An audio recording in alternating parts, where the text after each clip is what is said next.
जैसा कि हम जानते हैं, जीवन एक कॉम्प्लेक्स और वंडरस चीज है। इसकी खासियत है रिप्रोड्यूस करना, ग्रो करना और एनवायरनमेंट के हिसाब से ढल जाना। लिविंग ऑर्गेनिजम्स को एनर्जी की जरूरत होती है और होम्योस्टेसिस मेंटेन करना पड़ता है, लेकिन ये कैरेक्टरिस्टिक्स पृथ्वी पर जीवन पर आधारित है। पृथ्वी के बाहर जीवन ऐसे फॉर्म्स में हो सकता है जिसकी हमने कल्पना भी नहीं की है। ब्रह्मांड बहुत विशाल है और हमने अभी इसकी संभावनाओं को एक्सप्लोर करना शुरू ही किया है। सिर्फ पृथ्वी के एग्जाम्पल्स के आधार पर जीवन को डिफाइन करने से हमारी खोज लिमिटेड हो सकती है। हमें इस पॉसिबिलिटी के लिए ओपन रहना चाहिए कि जीवन ऐसे फॉर्म्स में एग्जिस्ट कर सकता है जो हमारी करंट अंडरस्टैंडिंग से अलग है। इन लाइफ फॉर्म्स की बायोकेमिस्ट्री अलग हो सकती है, या ये ऐसे एनवायरनमेंट्स में रह सकते हैं जिन्हें हम एक्सट्रीम मानते हैं। ओपन माइंड के साथ ब्रह्मांड को एक्सप्लोर करने से हमारे प्लैनेट के बाहर जीवन मिलने के चांसेस बढ़ जाते हैं। क्या हम इस विशाल ब्रह्मांड में अकेले हैं या कहीं और भी लाइफ फॉर्म्स हैं?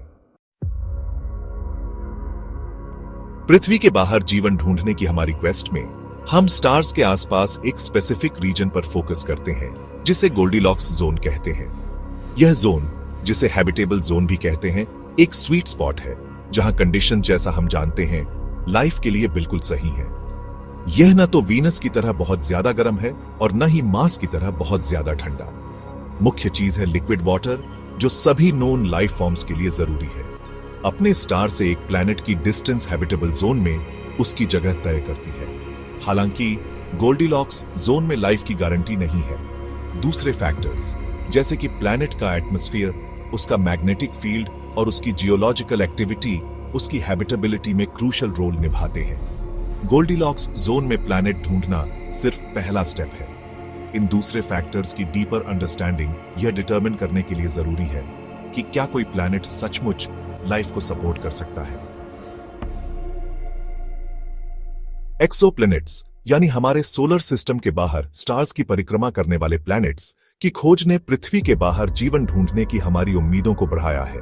इन दूर की दुनियाओं में दो प्लैनेट्स खास प्रॉमिसिंग हैं, केपलर 186f और प्रॉक्सिमा सेंटोरी बी। ये एक्सोप्लैनेट्स अपने स्टार के हैबिटेबल जोन्स में हैं, जिससे यह एक्साइटिंग पॉसिबिलिटी बनती है कि उनमें लाइफ हो सकती है।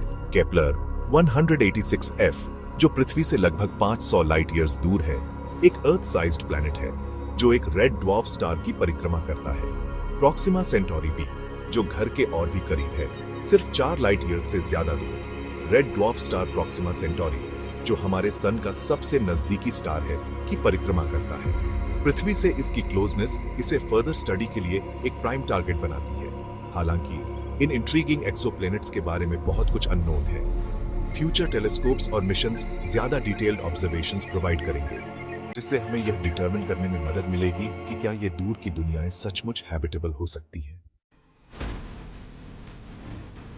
इंसानों के एक दिन किसी दूसरे प्लैनेट पर कदम रखने की संभावना एक्सिलरेटिंग और डॉन्टिंग दोनों है। हालांकि इंटरप्लैनेटरी ट्रैवल कई चैलेंजेस प्रेजेंट करती है। स्टार्स के बीच की विशाल डिस्टेंसेस और हमारी करंट टेक्नोलॉजी की लिमिटेशंस दूर करने के लिए सिग्निफिकेंट ऑब्स्टिकल्स हैं। यहां तक कि लाइट की स्पीड से ट्रैवल करने पर भी सबसे नजदीकी स्टार्स तक पहुंचने में सालों लगेंगे। करंट स्पेसक्राफ्ट प्रोपल्शन सिस्टम्स को दसियों हजार साल लगेंगे, जिससे एक लाइफ टाइम में ह्यूमन एक्सप्लोरेशन इम्पॉसिबल हो जाएगा। ज्यादा तेज और एफिशिएंट प्रोपल्शन सिस्टम्स डेवलप करना जरूरी है। एक और चैलेंज है स्पेस का हार्श एनवायरनमेंट। एस्ट्रोनॉट्स की सेफ्टी के लिए लॉन्ग ड्यूरेशन मिशंस के दौरान शील्डिंग टेक्नोलॉजी और लाइफ सपोर्ट सिस्टम्स रोबस्ट और रिलायबल होने चाहिए। इन चैलेंजेस को एड्रेस करने के लिए फर्दर रिसर्च और रिस्क्स को कम करने के लिए काउंटर मेजर्स डेवलप करने की जरूरत है। टेराफॉर्मिंग का कॉन्सेप्ट, यानी एक इनहॉस्पिटेबल प्लैनेट को इंसानों के रहने के लिए सूटेबल हैबिटेबल प्लैनेट में ट्रांसफॉर्म करना, साइंटिस्ट्स और साइंस फिक्शन राइटर्स दोनों की कल्पना को एक्साइट करता है। हालांकि अभी भी स्पेकुलेशन के दायरे में है। अपनी पसंद के हिसाब से प्लैनेट को इंजीनियर करने का आइडिया इंट्रीगिंग पॉसिबिलिटीज पैदा करता है। उदाहरण के लिए, मार्स जैसे प्लैनेट को टेराफॉर्म करने के लिए कॉम्प्लेक्स और लार्ज स्केल इंजीनियरिंग प्रोजेक्ट्स की एक सीरीज की जरूरत होगी। इनमें प्लैनेट को गर्म करने के लिए एटमॉस्फेयर में ग्रीन हाउस गैसेस रिलीज करना, ओशंस बनाने के लिए पोलर आइस कैप्स को मेल्ट करना और ब्रीथेबल एटमॉस्फेयर बनाने के लिए माइक्रो ऑर्गेनिजम्स इंट्रोड्यूस करना शामिल हो सकता है। हालांकि टेराफॉर्मिंग कई टेक्नोलॉजिकल, एथिकल और इकोलॉजिकल चैलेंजेस प्रेजेंट करता है। जरूरी इंजीनियरिंग का स्केल बहुत बड़ा है और जरूरी रिसोर्सेज हमारी करंट कैपेबिलिटीज से बाहर हो सकते हैं। किसी दूसरे प्लैनेट के एनवायरनमेंट को ऑल्टर करने के बारे में एथिकल कंसर्न्स भी है, खासकर अगर उसमें पहले से ही लाइफ है, भले ही माइक्रोबियल फॉर्म में। इसके अलावा टेराफॉर्मिंग के लॉन्ग टर्म कॉन्सिक्वेंसेस अनसर्टेन है। किसी दूसरे प्लैनेट पर परमानेंट ह्यूमन प्रेजेंस एस्टैब्लिश करने के लिए सिर्फ हैबिटेबल एनवायरनमेंट क्रिएट करने से ज्यादा की जरूरत होगी। हमें ऐसे सस्टेनेबल इकोसिस्टम्स बनाने होंगे जो पृथ्वी पर कांस्टेंट डिपेंडेंस के बिना लाइफ को सपोर्ट कर सकें। इसका मतलब है फूड प्रोडक्शन, वेस्ट रिसाइकलिंग और रिसोर्स मैनेजमेंट के लिए सेल्फ सफिशिएंट सिस्टम्स क्रिएट करना। एक अप्रोच है bio regenerative life support systems create करना, एसेंशियली क्लोज्ड लूप इकोसिस्टम्स जो पृथ्वी की नेचुरल प्रोसेसेस को मिमिक करते हैं। लिमिटेड स्पेसेस में फूड प्रोडक्शन को मैक्सिमाइज करने के लिए वर्टिकल फार्मिंग टेक्निक्स का यूज किया जा सकता है। हाइड्रोपोनिक्स या एरोपोनिक्स का यूज करके, बिना मिट्टी के न्यूट्रिएंट रिच वाटर या एयर में प्लांट्स ग्रो करके।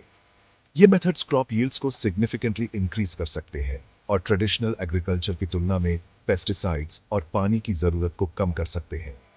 एनवायरमेंटल इंपैक्ट को मिनिमाइज करने और ऑफ वर्ल्ड सेटलमेंट्स की लॉन्ग टर्म सस्टेनेबिलिटी इंश्योर करने के लिए वेस्ट रिसाइकलिंग और रिसोर्स मैनेजमेंट क्रूशल है।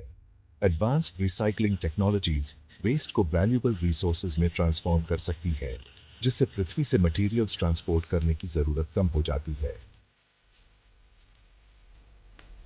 स्पेस एक्सप्लोरेशन गवर्नमेंट एजेंसीज और प्राइवेट कंपनीज दोनों के एम्बिशन और इंजेन्युइटी से ड्रिवन एक कोलैबोरेटिव एफर्ट रहा है। नासा, यूरोपियन स्पेस एजेंसी और दूसरे नेशनल स्पेस एजेंसीज ने कॉस्मोस की हमारी अंडरस्टैंडिंग को एडवांस करने में पिवटल रोल निभाया है। नासा अपने लॉन्ग और स्टोरीड हिस्ट्री के साथ अपनी शुरुआत से ही स्पेस एक्सप्लोरेशन में सबसे आगे रहा है। चंद्रमा पर इंसानों को उतारने वाले अपोलो मिशन से लेकर मार्स पर घूमने वाले रोबोटिक एक्सप्लोरर्स तक नासा ह्यूमन नॉलेज की बाउंड्रीज को पुश करता रहता है और जनरेशंस को स्टार्स तक पहुंचने के सपने देखने के लिए इंस्पायर करता है। ईएसए, यूरोपियन नेशंस का एक कोलैबोरेशन, ने भी स्पेस एक्सप्लोरेशन में सिग्निफिकेंट कंट्रीब्यूशंस दिए हैं। इसके मिशंस ने कॉमेट्स, प्लैनेट्स और सन को स्टडी किया है, वैल्यूएबल डेटा और इंसाइट्स प्रोवाइड किए हैं। स्पेसएक्स और ब्लू ओरिजिन जैसी प्राइवेट कंपनीज स्पेस एक्सप्लोरेशन के फील्ड में सिग्निफिकेंट प्लेयर्स के रूप में उभरी है। इनोवेशन और स्पेस को ज्यादा एक्सेसिबल बनाने के विजन से ड्रिवन ये कंपनीज रीयूजेबल रॉकेट्स डेवलप कर रही हैं, स्पेस ट्रैवल की कॉस्ट कम कर रही है और एक्सप्लोरेशन और कमर्शियल वेंचर्स के लिए नए पॉसिबिलिटीज ओपन कर रही है। सदियों से इंसान इस सवाल से फैसिनेटेड रहा है कि क्या हम ब्रह्मांड में अकेले हैं। एक्स्ट्रा टेरेस्ट्रियल इंटेलिजेंस या सीटी की खोज एक साइंटिफिक एंडेवर है जो स्टार्स के बीच अदर सिविलाइजेशंस के सिग्नल्स को सुनकर इस प्रोफाउंड सवाल का जवाब ढूंढने की कोशिश करता है। इस खोज में की टूल्स में से एक है ड्रेक इक्वेशन, एक फॉर्मूला जो हमारी गैलेक्सी में डिटेक्टेबल सिविलाइजेशंस की संख्या एस्टिमेट करने की कोशिश करता है। यह इक्वेशन स्टार फॉर्मेशन की रेट, प्लैनेट्स वाले स्टार्स के फ्रैक्शन और एक हैबिटेबल प्लैनेट पर लाइफ के अराइज होने की प्रोबेबिलिटी जैसे फैक्टर्स पर विचार करता है। सेटी में रेडियो टेलीस्कोप्स क्रूशियल रोल निभाते हैं, इंटेलिजेंट लाइफ की प्रेजेंस इंडिकेट करने वाले आर्टिफिशियल रेडियो सिग्नल्स के लिए स्काइज को स्कैन करते हैं। ये टेलीस्कोप्स रेडियो वेव्स में ऐसे पैटर्न्स या एनोमलीज को सुनते हैं जिन्हें नेचुरल फिनोमेना द्वारा एक्सप्लेन नहीं किया जा सकता, किसी दूसरी सिविलाइजेशन से डिलिबरेट ट्रांसमिशन डिटेक्ट करने की उम्मीद में। भले ही हमें अदर सिविलाइजेशंस का कंक्लूसिव एविडेंस कभी न मिले, सर्च खुद ही ब्रह्मांड और उसमें हमारी जगह की हमारी अंडरस्टैंडिंग को एक्सपैंड करती है। जैसे ही हम स्पेस एक्सप्लोरेशन के एक नए ईरा के कगार पर खड़े हैं, आगे आने वाली पॉसिबिलिटीज एक्साइटिंग और ऑ इंस्पायरिंग दोनों हैं। कॉस्मोस में हमारी जगह को समझने, अदर लाइफ फॉर्म्स को ढूंढने और ह्यूमन इंजेन्युइटी की बाउंड्रीज को पुश करने की क्वेस्ट हमें आगे बढ़ाती रहेगी। स्पेस को एक्सप्लोर करने से हमें जो नॉलेज मिलता है वह एस्ट्रोनॉमी के दायरे से बहुत आगे तक जाता है। इससे अनगिनत टेक्नोलॉजिकल एडवांसमेंट्स हुए हैं जो पृथ्वी पर हमारे जीवन को बेनिफिट करते हैं। कम्युनिकेशन सैटेलाइट से लेकर मेडिकल इमेजिंग डिवाइसेस तक। स्पेस एक्सप्लोरेशन इनोवेशन को इंस्पायर करता है, इंटरनेशनल कोलैबोरेशन को बढ़ावा देता है और हमें हमारे प्लैनेट की फ्रेजिलिटी की याद दिलाता है। इंटरप्लैनेटरी ट्रैवल और दूसरे प्लैनेट्स पर सस्टेनेबल ह्यूमन प्रेजेंस एस्टैब्लिश करने के चैलेंजेस सिग्निफिकेंट हैं।